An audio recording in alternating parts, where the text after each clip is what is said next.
Today we're going to look at the 12 major Olympians in the Greek and Roman Pantheon. Let's start off with the leader. When we take a look at the Greek name, he is known as Zeus, and the Roman name for him is Jupiter.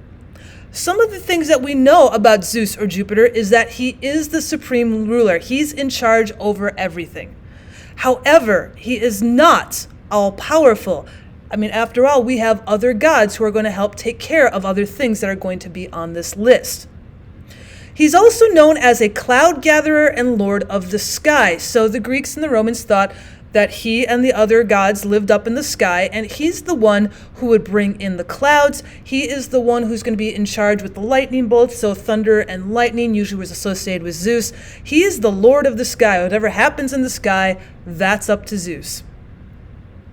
He also had many affairs with different female gods and goddesses, and even with some humans in several of the stories. And he has many offspring.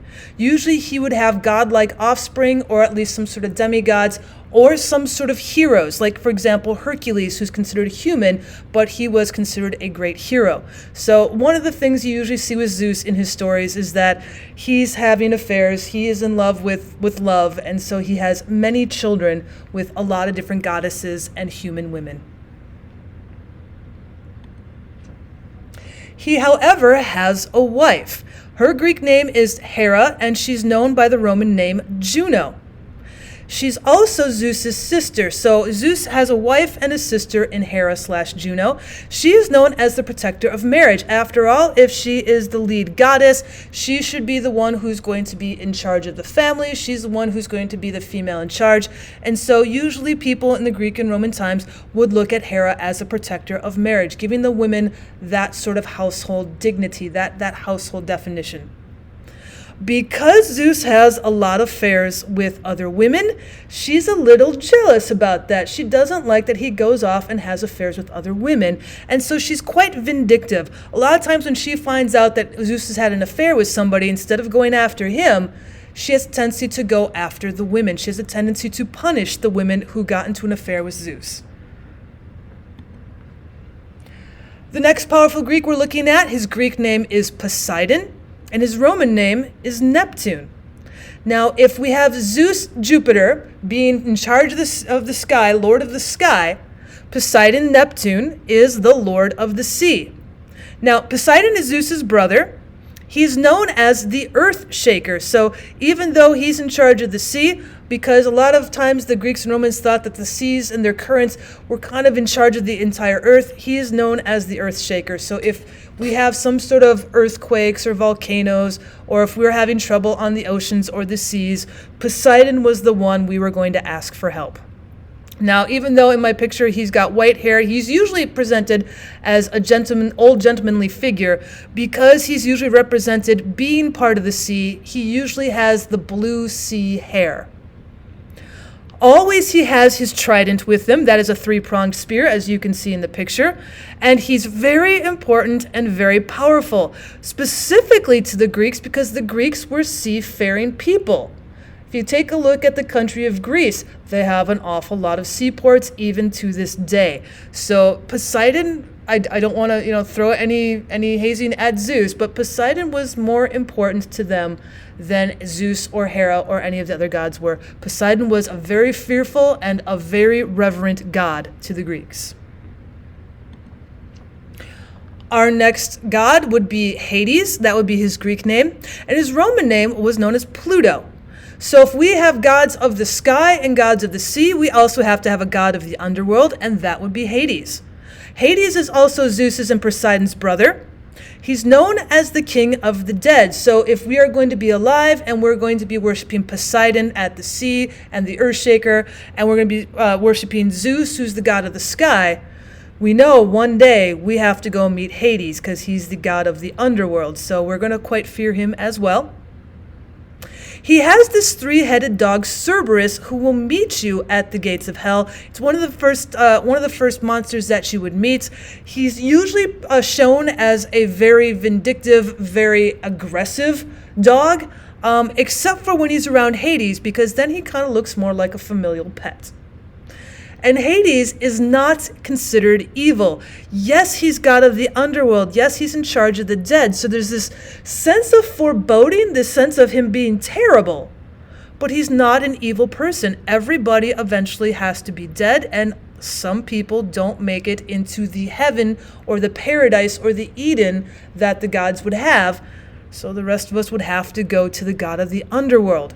It's a terrible situation to be in, but you got yourself there. He's not the evil one. Our next god is known as Ares in the Greeks, and his Roman name was Mars.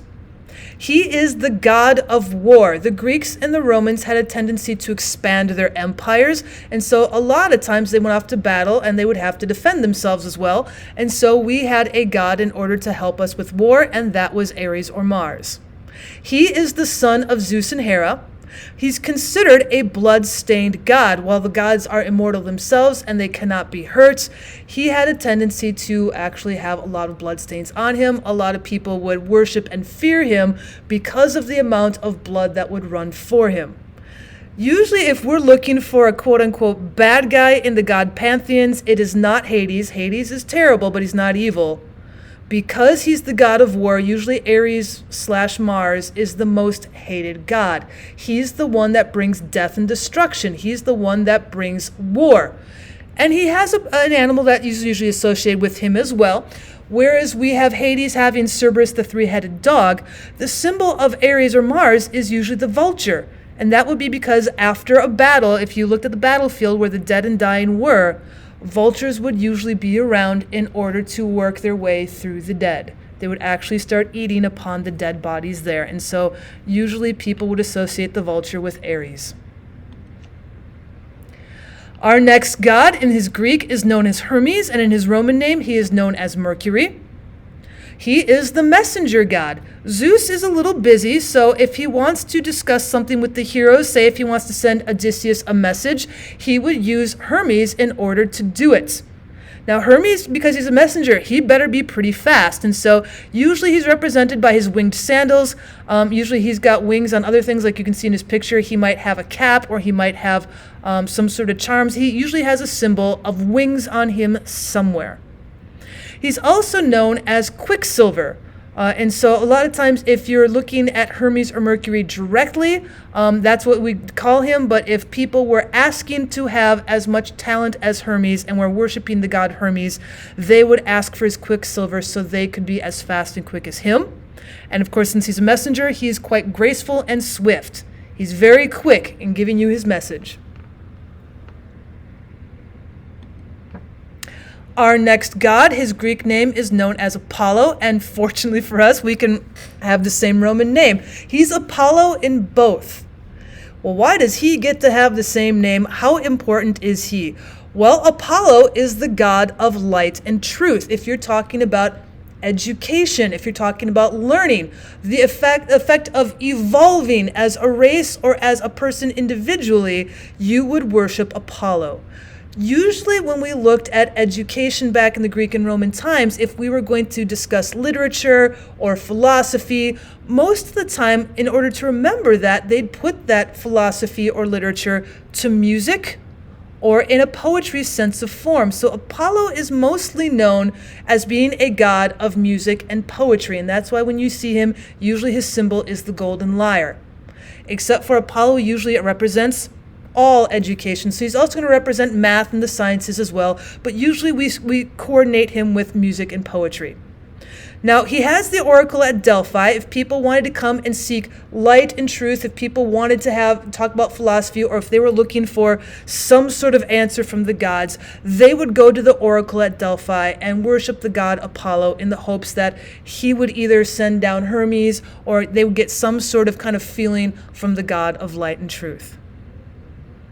He obviously, because he has an oracle at Delphi, was considered the most worshipped of all of the Greek gods, especially since every small town or village would have some place where people would meet together to entertain themselves with music and poetry, try and educate their children, and so therefore Apollo was usually the most worshipped of all the Greek gods, and that is likely why Apollo's name is the same in Greek and Roman places.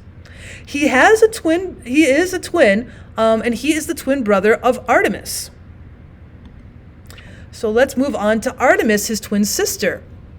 Her Greek name is Artemis, and her Roman name is Diana. She is not the education and learning. She is more of the physical education. And so when we take a look at her, she is known as the Lady of Wild Things. Usually we consider Ares as the battle or the war god, but Artemis is pretty good with her bow. She is usually seen as a huntress and as a protector. She's not going to start a battle. She is not going to start a war, but if you come after somebody, Artemis or Diana, she's going to protect you. Specifically, she's the protector of the young. She's also known as the moon goddess because she had a tendency to go out hunting at night. Usually if you were out still traveling at night, you would ask Artemis or Diana for protection. And again, she's the twin sister of Apollo. Our next Greek Roman goddess is Athena. She's also known in Roman as Minerva. If there's going to be somebody else who is involved in war besides Ares, that would be Athena. However, when we look at Ares and he is just going to go off and battle and death and destruction are his point of view, a lot of times you have to defend yourself in battle and you have to use your wits and cunning and planning. And usually more often in a battle, people would then ask for Athena's help. She is a goddess of war because these two empires, the Greeks and Romans, they did a lot of war. So we had two gods for war. But Athena is more known as the goddess of wisdom. Now, when we look to Apollo about carrying on our traditions and stories through poetry and through music, we would also worship Athena for the goddess of wisdom. Usually we looked at her as more as, help me learn how to cook, help me learn how to be a better person at my particular job or occupation. So more of an occupational situation or more of a classic kind of idea of what wisdom is. Less so education, more wisdom. She sprang from Zeus. She is not Zeus and Hera's child. Zeus created her all by himself when one day he decided to sit down and ponder and think. And his wisdom came forth, and there was Athena already fully grown. And this is Zeus's favorite child. After all, she comes from him directly. Usually people would have Athena be a protector of the city. After all, she is the goddess of wisdom and war, but she's known as the protector. And so a lot of cities would have Athena as being a protector. She was also known to have gray eyes or to have flashing eyes. So you would know if you saw this particular goddess by her flashing, very light colored eyes.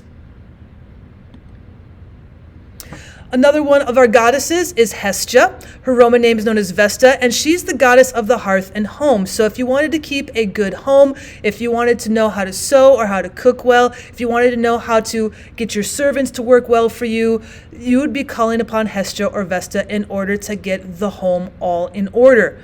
Now, you would honor her at mealtimes. Sometimes they would actually set up a place for her, or at the very least, they would light a candle or give her a glass of wine in order to try and invite her in order to have a good home and hearth.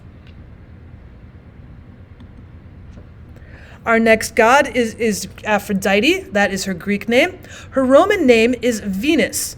Now, usually when we look at Aphrodite or Venus, we think of the goddess of love and beauty. She is absolutely the most beautiful woman ever created since she is a goddess.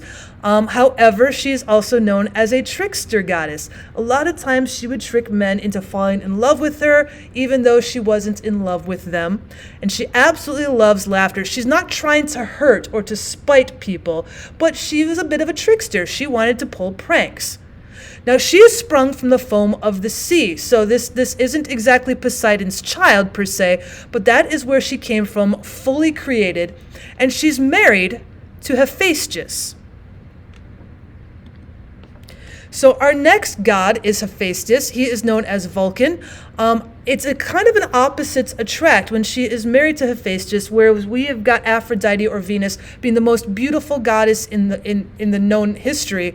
When we take a look at Hephaestus, we know him as an ugly or a lame god. Usually when you think of gods and goddesses, we think of them as attractive. We think of them as immortal and very fine. He isn't actually a lame. He's got a crippled a leg. And so Hephaestus or Vulcan is not the usual type of god we look at. Now, we've got gods of the sea and gods of the sky and gods of the underworld. Hephaestus is the god of fire. If you look at where Rome and you look at where Greece comes from, there's actually quite a few volcanoes around Italy and Greece. And so a lot of times we would take a look at, volcanoes erupting or other fires, and we would take Hephaestus into point. Now, he is the god of metalsmiths, the god of weavers, and the god of handicrafts. So if you had an occupation that you worked at outside of your home, but usually it was, a mom and pop type of a shop, you worked for yourself, you were an entrepreneur, you asked Hephaestus for help. He's a working god. He's a common god. And that's it for our Pantheon of Gods. Thank you so much for stopping by my channel. If you'd like to see more about the Greek gods, please leave me a comment down in the section so I can figure out what else to make for you guys. If you liked this video, please leave me a like, and I'd appreciate it if you subscribe to the channel. Thanks so much for stopping by.